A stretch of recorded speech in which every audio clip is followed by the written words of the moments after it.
Ya pemirsa, balik lagi pastinya juga kita untuk sesi yang terakhir di Yubi Talk Show, dan pastinya kita masih bersama Bapak Edi dan juga Ibu Ami yang pastinya kita masih membahas ya tentang ya Mall Baca Aceh, dan tentunya juga ini lebih kepada apa ya perubahan-perubahan ya yang terjadi yang pastinya juga dalam hal positif itu dari layanan perpustakaan dan juga minat masyarakat yang semakin welcome, merasa terangkul ya. Nah itu juga sangat diapresiasi sekali gitu. Nah jadi salah satunya itu juga ini ada ketua dari forum TBM ya, Taman Baca Masyarakat ya Ibu ya, Ibu Ami. Nah pasti juga ini mungkin Bu Ami bisa sedikit menceritakan sama pemirsa di rumah nih ternyata dukungan dari pustaka wilayah ya, atau juga dunia literasi sehingga juga terciptanya Taman Baca Masyarakat ini gitu ya. Nah pastinya juga ini ada program-program mungkin yang yang disupport langsung pastinya dari dari Dinas Perpustakaan dalam kegiatan-kegiatan forum Taman Baca gitu. Nah terus juga buku-bukunya gitu ya, ini pasti seperti apa sih gitu. Iya. Ini saya berangkat dulu dari personal saya karena saya memiliki 2 orang anak yang sangat suka ke pustaka wilayah. Dari situ kemudian saya melihat kondisi perpustakaan wilayah yang memang sangat instagramable, terus terdigitalisasi dengan baik. Dan saya juga pernah mengunjungi beberapa perpustakaan di provinsi lain juga. Perpustakaan Aceh memang luar biasa Pak. Dan ini bukan cuma saya bilang, saya baru bawa ada teman juga dari luar kota, luar provinsi Aceh dan berkunjung ke sini dan juga berkata yang sama. Seandainya perpustakaan provinsi saya seperti ini kan. Nah berangkat dari pengalaman pribadi, kemudian itu kami jadikan program untuk adik-adik kami di Pustaka Kampung Impian di beberapa provinsi, beberapa kabupaten. Di Aceh Selatan, kemudian dari Citamiang, Pulau Aceh yang kami bawa ke Banda Aceh dan berkunjung Pak tiap tahun ke perpustakaan wilayah, khususnya di ruang anak. Dan di situ mereka hampir tiap tahun memang selalu meminta, dan itu jadi memang wisata literasi itu bukan sekadar kata-kata lagi sebenarnya, karena memang beberapa taman baca termasuk taman baca kami dari Pustaka Kampung Impian setiap tahun mengundang adik-adik dari berbagai kabupaten datang dan berkunjung ke pustaka wilayah. Saking ini berarti betul seperti Bapak sampaikan tadi ya, nagih gitu ya. Saking nagihnya. Terus kemudian itu karena tentunya buku-bukunya ada, terus kemudian bukan cuma buku-buku, di ruang anak itu mainannya banyak banget, mainan banyak, dan sehingga anak-anak ya, namanya dunia anak-anak ketemu mainan gimana ya, benar. Betah untuk bermain di situ. Terus kemudian saya juga sebagai penikmat buku selalu candu ketika anak saya di dalam, saya bisa ke sebelah juga, jadi sama-sama ada ruang masing-masing untuk menikmati bahan bacaan masing-masing gitu. Terus secara kelembagaan juga di TBM kami dulu nih, Pustaka Kampung Impian dikasih tempat ya Pak, tahun ini kita menggelar Festival Pustaka Kampung Impian yang ke-6. Jadi festival literasi, menggelar karya-karya literasi. Kemudian di November kemarin kita berkolaborasi juga, Forum TBM berkolaborasi bersama Kepala Dinas dan jajarannya di DPKA. Kita menggelar pameran Taman Baca Masyarakat. Jadi karya-karya teman-teman yang disebutkan tadi dari berbagai wilayah di Aceh ini, kemudian kita pamerkan di situ. Jadi kolaborasinya tidak hanya itu, kita sangat didukung, apalagi misalnya kayak kita kemarin tahun ini pertama kalinya inkubator literasi pustaka nasional dari Perpusnas diselenggarakan di Aceh, dan pengelola langsungnya itu Forum TBM Aceh, dan kemudian kita sangat disupport di DPKA, kita menggelar workshopnya di situ, dan masih banyak lagi tentunya dukungan untuk TBM. Jadi memang kami merasa nih Pak Edi, semakin hebat kolaborasi antara pemerintah dalam hal ini DPKA dan non pemerintah dalam hal ini Forum TBM, dan tentunya kolaborasi yang apik ini ingin menguatkan Aceh menjadi literat, menjadi menciptakan anak-anak yang hebat tadi seperti dibahasakan oleh Bapak Edi. Belum lagi ya itu ada beberapa penghargaan. Ini apa yang saya tanyakan. Jadi apa aja nih Bu? Gitu. Kalau yang terakhir kemarin ya diserahkan di 5 November ditandatangani oleh Pak PJ Gubernur ya, ada beberapa kategori untuk TBM selain dari beberapa kategori lain yang di luar TBM. TBM terinovatif, kemudian terkreatif, dan apa ya, teradvokatif, misalnya kayak di TBM teraktif di Cinta Baca Oke, di daerah Banda Aceh, Longdaya lokasinya. Kemudian TBM kami dapat TBM terkreatif di Pustaka Kampung Impian. Terus kemudian TBM teradvokatif di Ar-Rasyid Kaju, dan satu lagi di Subupai Membaco, di lokasinya di Abia. Iya, jadi senang ya itu apa namanya sebuah kalangan ya di daerah itu benar-benar bisa menikmati apa buku bacaan ataupun apa gitu, karena kalau orang-orang di daerah itu masih wah untuk membeli buku kayaknya kesekian gitu ya, Belum benar. ada lagi ya program digital ya Pak ya, pinjaman buku digital dari Pustaka Wilayah itu juga sangat memudahkan para pembaca sebenarnya memperoleh akses bacaan. Oh, Dan tapi akses atau tapi ke depan Bung Armia, kalau nanti ada wisata literasi dari forum TBM ini, kita sudah bisa memberi layanan teater. Oh iya. Oke, hiburan. iya. Jadi tinggal nanti dikabarkan ke kita kapan ada kunjungan. Jadi kita juga pengen kesana ya dari tim Bibian TV ya, benar ya. Kita kepengen juga benar-benar. anak-anak di samping membaca juga dia bisa menikmati teater layar lebar di Mall Baca Aceh. Iya, oke.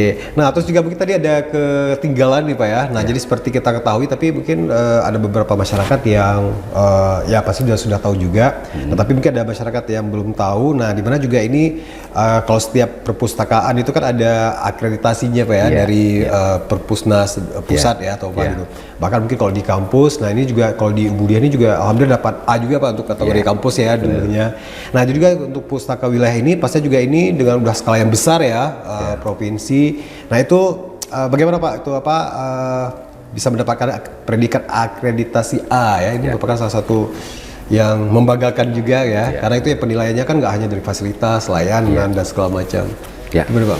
Ya, alhamdulillah di 2022 bulan 4 kita awal memasuki gedung pustaka yang baru itu dengan masih kekurangan penyelesaiannya itu belum sempurna, tapi kita harus masuk terus karena selama pembangunan gedung itu sebelum-sebelumnya kita masih menyewa toko. Jadi dikarenakan penyelesaian di dalam itu lebih kita utamakan daripada di luar, jadi kita berinisiatif di bulan 4 itu kita langsung masuk dan pada saat itu di launching oleh Bapak Gubernur yang lama Pak Nova Iriansyah untuk beroperasional lah. Jadi itu mulai di situ. Seiring berjalan kita lakukan juga pembenahan layanan, semua layanan.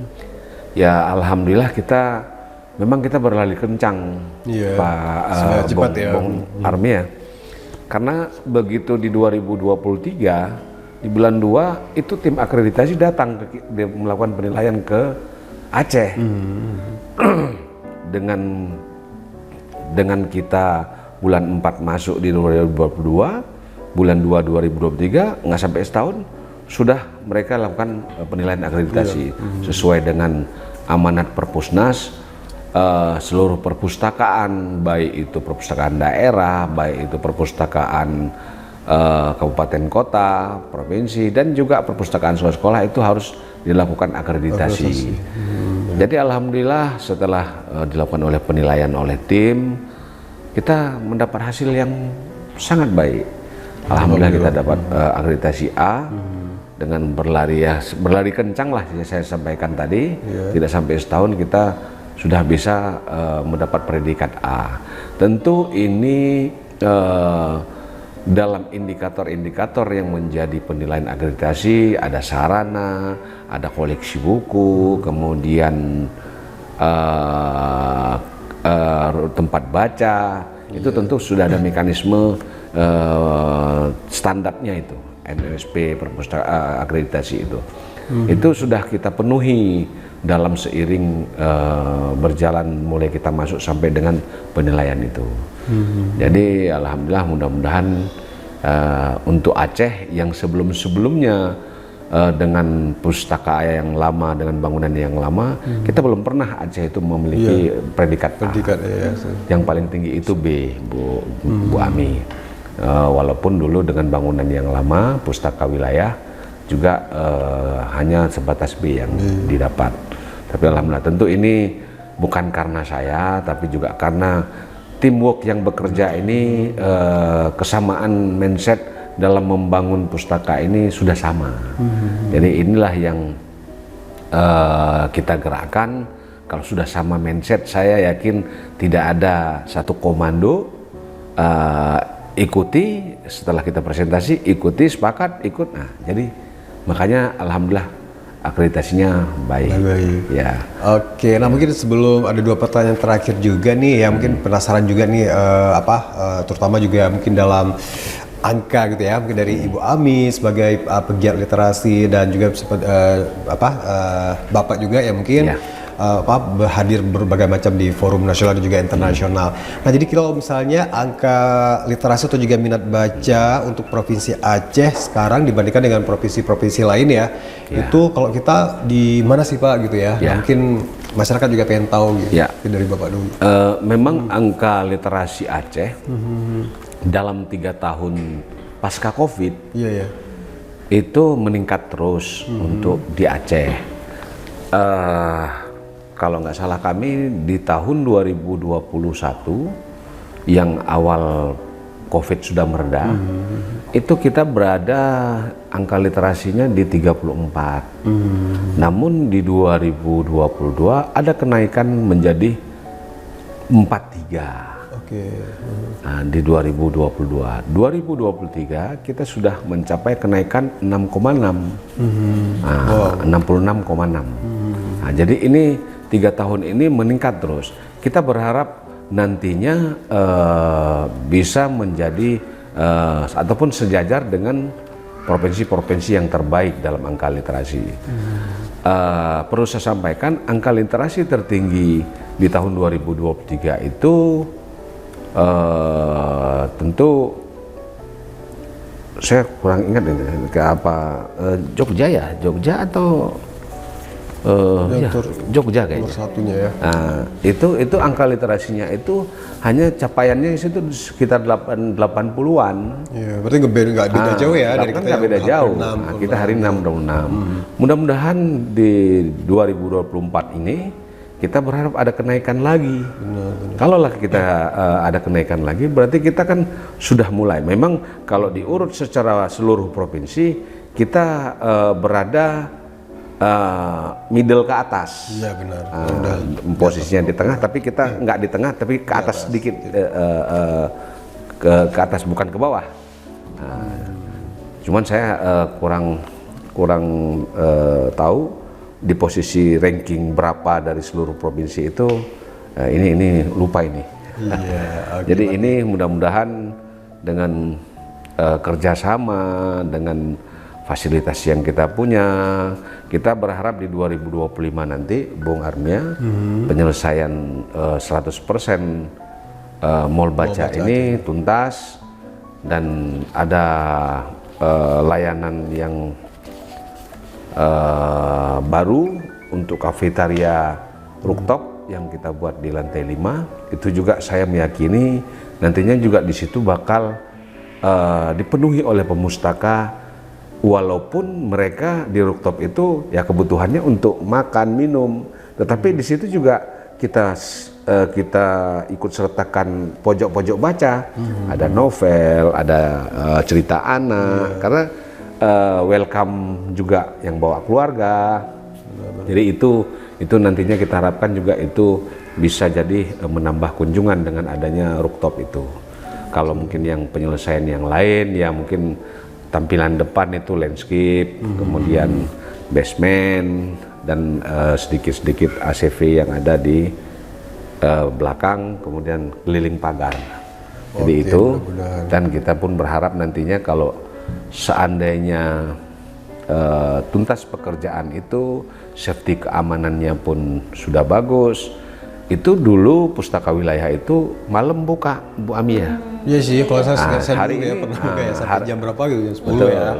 hari ini memang tuntutan untuk buka malam sudah sangat tinggi permintaan. Iya. Tapi kita belum bisa berikan malam karena kita safety-nya belum 100% 100% ya. Takut kita ada kehilangan malam karena kita terbatas juga tenaga security yang bertugas malam. Di itu insya Allah kalau sudah selesai nanti kita akan mempertimbangkan kembali untuk dibuka malam. Iya, oke. Nah yang terakhir nih mungkin harapan apa yang ingin disampaikan mungkin dari Bu Ami dulu ya untuk ya pihak-pihak terkait dalam hal ini pemerintah dan juga mungkin masyarakat. Nah terkait dengan untuk apa ya kembali memajukan dunia baca dan juga memaparkan kembali ya, membuat sadar orang-orang lah istilah bahasanya ya. Kalau ternyata membaca itu ya pasti juga 100% itu benefitnya buat kita semuanya. Dengan membaca kan seperti ya, melihat jendela dunia ya. Nah mungkin ada yang disampaikan nih Bu Ami. Membaca adalah jendela dunia, betul, dan bisa membawa kita keliling dunia. Iya. Dan itu berangkatnya dari pengalaman pribadi, kemudian karena suka buku, suka baca, buat program pustaka dan teman-teman, dan sekarang diamanahi jadi ketua forum TBM, dan tentunya proses berjejaring ini yang ingin kita karena keinginan menguatkan gerakan literasi di Aceh dan kemudian berkolaborasi dengan berbagai pihak. Nah, kami melihat bahwasanya kolaborasi yang dibangun oleh berbagai stakeholder kemudian bisa saling bersinergi seperti kami yang lagi saya bahasakan ya, sangat merasa punya kolaborasi yang hebat dengan DPK di bawah pimpinan Pak Edi dan kemudian berbagai pihak lainnya, itu bisa memperkuat gerakan kita dan membuat semangat para pegiat. Para pegiat TBM misalnya yang memang langsung di lapangan dengan anak-anak kan, mereka butuh terus disemangati nih melalui berbagai program, melalui penguatan kapasitas pengurus, kapasitas TBM, dan itu jadi pemantik dan peningkat semangat juga. Oh, saya tidak bergerak sendiri loh. Saya yang misalnya harus, jadi ada TBM nih yang kita ke Aceh Selatan itu 13 jam untuk sampai darat, terus kemudian lanjut lagi 2,5 jam melintasi Sungai Klut baru sampai di TBM itu. Nah, ini kan merasa ketika ada dukungan-dukungan dari pihak pemerintah, pihak lainnya, itu merasa bahwa oh, saya semakin semangat membawa buku-buku dari kota Banda Aceh ini untuk menemui adik-adik di pelosok sana. Nah, pemantik-pemantik ini bisa ada karena semangat kolaborasi tadi. Jadi kolaborasi yang efektif, lalu kemudian program-program yang juga bisa sampai ke masyarakat, tentunya akan menciptakan, kami percaya akan menciptakan Aceh yang lebih literat gitu. Dan kita juga sudah melihat tadi angka-angka ya, bagaimana signifikansi perubahan nilai indeks literasi kita di Aceh. Kita masih tetap harus berjuang juga sehingga orang-orang semakin sadar bahwa sebenarnya literasi bukan hanya sebatas membaca buku, tapi bisa meningkatkan pendidikan, meningkatkan ekonomi. Ya, betul. Hingga meningkatkan kehidupan masyarakat itu sendiri sebenarnya. Oke, nah dari Bapak ini ditambah Ibu Ami sebagai motivasi apresiasi dari pemerintah. Oh iya, betul, apresiasi dari pemerintah, betul. Jadi sebagai orang yang bergerak di bidang non pemerintah nih, banyak sekali ya, tidak hanya di tingkat provinsi sebenarnya kami dapat di kementerian, kita sering sekali ada beberapa TBM di Aceh yang sering mendapat kategori TBM kreatif rekreatif dari Kementerian Pendidikan, Kementerian Informasi juga tahun ini kita dapat. Lalu kemudian ini sekarang ada 4 perwakilan TBM ikut dalam Festival Literasi Nasional, bukan hal yang mudah tentunya, karena harus bersaing juga dengan beberapa pegiat dari provinsi lain, dan kita mendapatkan sebuah privilege ya, tapi tentunya berangkat dari kerja keras para pegiat TBM juga. Nah, apresiasi ini juga terus ada dan jadi pengguat lagi nih Pak kan, jadi penguat lagi. Jadi intinya yang kemudian kita semakin kuatkan di jejaring forum TBM khususnya, bahwa kita perlu terus bergerak. Kita yang sudah berangkat dari kesukarelaan membuka rumah kita, membuka pustaka, membawa buku-buku kita untuk orang lain, kita tidak sendiri. Ketika kita bergerak, ada banyak sekali yang akan membantu, termasuk pemerintah. Yang penting bergerak dan suarakan itu ya. Memang Pak Bung Armia dalam 3 tahun ini juga kita memberikan apresiasi dari pemerintah kepada pelaku-pelaku literasi ini. Mulai dari institusi, kemudian paguyuban, kemudian penerbit, juga penulis, juga pemustaka yang banyak pinjam buku, yang banyak berkunjung ke Mall Baca Aceh. Itu kita hadiahkan semua dengan penghargaan piagam Bapak Gubernur. Jadi ini juga bahkan di Instagram yang paling banyak mempublis tentang Mall Baca Aceh. Juga itu kita segitu ya Pak ya, apresiasi. itu. Jadi itu salah satu untuk motivasi yang kita berikan pemustaka. Berarti keberadaan mereka, walaupun mereka tujuan sambil membaca, tapi tiba-tiba mereka juga mendapat penghargaan orang nomor 1 di Aceh. Jadi ini juga langkah-langkah yang kita lakukan, memberi apresiasi supaya ada motivasi yang seperti Bu Ami sampaikan. Makin banyak pemerintah memperdulikan kepada pelaku-pelaku pegiat literasi ini, makin semangat dia jalan. Benar. Nah, tidak terlepas juga dukungan sarana mungkin apabila dilakukan kegiatan-kegiatan para pegiat ini, ya welcome di Pustaka Aceh, di Mall Baca Aceh, mau di lantai 1, lantai 2, lantai 3, sampai kita lantai 4. Jadi itu bisa kita manfaatkan untuk kegiatan-kegiatan literasi. Sedikit saya sampaikan juga, Bung Armia, seperti yang saya sampaikan di awal, makna dari literasi itu bukan baca dan menulis, tetapi literasi itu melahirkan kemampuan seseorang. Jadi kemampuan ini, kemampuan baca, kemampuan menulis, kemampuan bercerita, kemampuan menari, bernyanyi, kemudian kemampuan puisi, itu semua adalah bagian dari bakat. Jadi oleh karenanya, kenapa pustaka, konsep perpustakaan dunia hari ini dengan pustaka di situ bisa meningkatkan seluruh aktivitas literasi. Nah, jadi bahkan kalau di luar negeri itu pustaka-pustaka yang sudah standar luar negeri itu, anak-anak setelah membaca itu ada tempat main band lagi. Benar ya. Kan untuk menimbulkan bakat dia main band. Ya kebetulan bakatnya dia main band. Nah, juga itu. Jadi oleh karenanya dengan perpustakaan hari ini sudah menjalar ke seluruh lini. Benar. Termasuk juga seperti saya sampaikan tadi, inklusi sosial. Bagaimana dengan pustaka bisa meningkatkan ekonomi masyarakat. Nah, jadi ini sudah merambah. Pelatihan-pelatihannya untuk SDM masyarakat. Nah, jadi itu juga yang harus kita pahami. Jangan lagi berpikir pustaka itu tempat kumuh, tempat suram, tempat tidak menarik, tempat berdebu. Nah, itu tempat baca dan pinjam buku saja, itu yang harus dirubah paradigma itu. Oke, terima kasih banyak Bapak dan juga Ibu ya. Nah, pasti juga mudah-mudahan ini menjadi pengetahuan baru dan juga informasi baru untuk pemirsa di rumah. Dan langsung dari studio Jubion TV, kita bertiga pamit, kita ucapkan terima kasih. Assalamualaikum warahmatullahi wabarakatuh. Waalaikumsalam.